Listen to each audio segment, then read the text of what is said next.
जय गुरुदेव। एक बार परम पूज्य स्वामी जी महाराज ने सत्संग सुनाते हुए कहा, जरा सोचो समझो, ये अनेक प्रकार की विशेषताएं इन 16 वर्षों के अंतर्गत आ गई। क्या राजधानी लेकर जाना है, क्या कुर्सी लेकर जाना है, क्या घर दुकान लेकर जाना है। मैं अनपढ़ और पढ़े व्यवसायी या किसान सभी से कहता हूँ, तुम क्यों इन बुराइयों से इतना लिप्त हो गए हो। 50-40 की उम्र वाले व्यक्ति जो अपना इतना समय पाप और नाना प्रकार के बुराइयों में खो दिए हैं, ठीक है, अगर तुम्हें 10 वर्ष और रहना है, जितना चाहो गोली मार दो, लड़ा दो, व्यभिचार कर लो, जहर पिला दो, जो चाहो सो कर लो, उसके परिणाम को भी सोचो।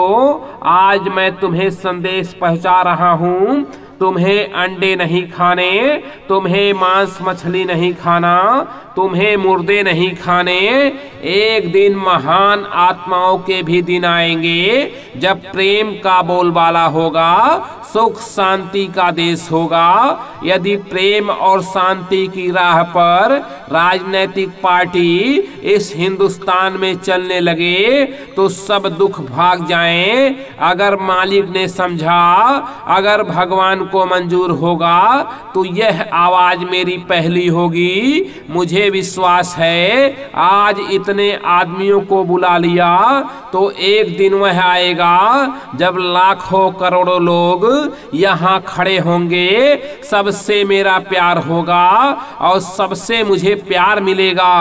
तुम वेद, गीता, रामायण, बाइबिल, जितनी भी पुस्तकें हैं जिन्हें तुमने बगल में दबाया था, हर वक्त साथ में रखा था, उन पुस्तकों के लेखक व ठेका लेने वालों ने किसी की आलोचना लिखे हैं, शिक्षा दिए हैं।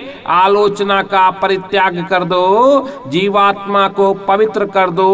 और जीव के पुर्जे का नाम क्या है? पहला बुद्धि, दूसरा मन, तीसरा चित्त, चौथा अहंकार, इंद्रियां। इनको पहले शुद्ध करना, इसके बाद बुद्धि में विवेक आ जाए तो जीवात्मा को इस परमात्मा के पास पहुंचा देना, तो तुम्हारा जन्मना मरना नहीं होगा और तुम्हारे मानव देह पाने का ध्येय पूरा हो जाएगा। गोस्वामी जी ने लिखा है, यह मानव जीवन अनमोल है, इसका सदुपयोग करो। आज के बुद्धिवादी लोग क्या क्या बकते हैं, वह जिसने परमात्मा को प्राप्त नहीं किया, कोई भी रामायण और गीता का सही अर्थ नहीं लगा सकता। लोग आज अर्थ का अनर्थ करते हैं। जब तक तुम्हारा शिव नेत्र ज्ञान चक्षु नहीं खुल जाता, तुम गीता रामायण को नहीं समझ सकते। तुमने बिना प्रैक्टिकल अनुभव के पढ़ा और किसी ने राम को खराब कहा, किसी ने कहा कृष्ण बुरे हैं, किसी ने कहा मोहम्मद बुरे हैं, किसी ने कहा कबीर बुरे हैं और किसी ने कहा कि नानक बुरे हैं। सभी लोग प्रेम की तलाश में हैं। आज तुमने स्वार्थी बनकर उस अमूल्य प्रेम को विभाजित कर दिया। जब जब इन पुस्तकों में बड़ी शक्तियां आती हैं, तब तब उजाला होता है और अंधकार का नाश होता है। धन्य है वह धरती, वह जीवात्मा भाग्यशाली है जो उस शक्ति को दुनिया में आकर तकसीम कर दे, प्रेम का संचार कर दे। मैंने पीछे बतलाया था, यह 16 वर्ष और हो जाएं, दुनिया में ओहदे बड़े बड़े कर दिए जाएं, वेतन बढ़ा दिए जाएं, 1 लाख तनख्वाह मिलने लगे, व्यापारी की आमदनी दोगुनी चौगुनी कर दी जाए, तो भी मनुष्य की आदत जो यह अनिवार्य बेईमानी की है वह नहीं छूट सकती। इसके छूटने का एक ही उपाय है, जो तुम्हें प्रेम महात्मा दे रहे हैं, ले लो। उनकी बात मान लो और तुम्हें सुनना होगा। तुम सुनने के लिए आओगे और तुम यह कहोगे कि ऐसा आज तक हमने नहीं सुना था। यह हम तुमसे कहलाएंगे। किसी प्रकार से शांति आज नहीं, तकलीफ एक पैसा। राज करने वाले के पहले भी, आजादी के बाद आज 13/11/1963 तक तकलीफ 4:15 आने हो गई और आगे 11:15 आने तकलीफ आना बाकी है। पानी न मिलने पर, अकाल पड़ने पर, गोली मारने पर, भूकंप आने पर, गोले बरसाने पर, बीमारियों के आने पर, दवाइयों की कमी पड़ने पर, यानी सब तरफ से दुखी होकर तुम मेरे पास आओगे और किसी चीज को देने के लिए हम तुम्हें बुलाते हैं, अपनी आवाज तुम्हारे कानों तक पहुंचाते हैं, मगर तुम इस वक्त नहीं आते। आओगे, आज चाहे जो कर लो, गोली मार दो, व्यभिचार कर दो, बहू बेटियों को खराब कर दो, लड़कों को खराब कर दो, जो चाहो कर लो, अपनी इच्छा पूरी कर लो।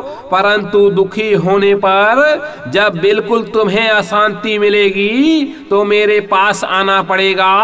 और आज जो बांट रहा हूं इसके लिए आने वाले लोगों से जब मैं पूछता हूं बोलो कुछ मिला, वे हाथ जोड़ते हैं, प्रार्थना करते हैं, रोते हैं, कलपते हैं और कहते हैं महाराज तकलीफ है कोई आपके पास दवा? हाँ दवा जरूर है। तुम्हें महात्माओं के पास वह प्रेम और सच्चे सुख नाम की दवा मिलेगी। यह मेरा ऐलान सभी को है कि यदि तुम राजनीतिक पार्टी को नहीं छोड़ते हो तो शांति को, मानवता को, सदचरित्रों को नहीं प्राप्त कर सकते, अपने सच्चे प्रेम को नहीं प्राप्त कर सकते। तुम रिश्वत लेना छोड़ दो, व्यभिचार करना छोड़ दो, अपनी गंदी आदतों को छोड़ दो, अपने भीतर से अपनी बुराइयों को दूर कर दो, तो मैं तुम्हें वह प्रेम, वह दवा देता हूँ। ये लोग जो मेरे पास में हैं बुद्धिमान नहीं हैं, इनके पास बुद्धि है, ये हमसे ज्यादा बुद्धि रखते हैं, हमसे ज्यादा ज्ञान रखते हैं, ये हमको खरीद सकते हैं।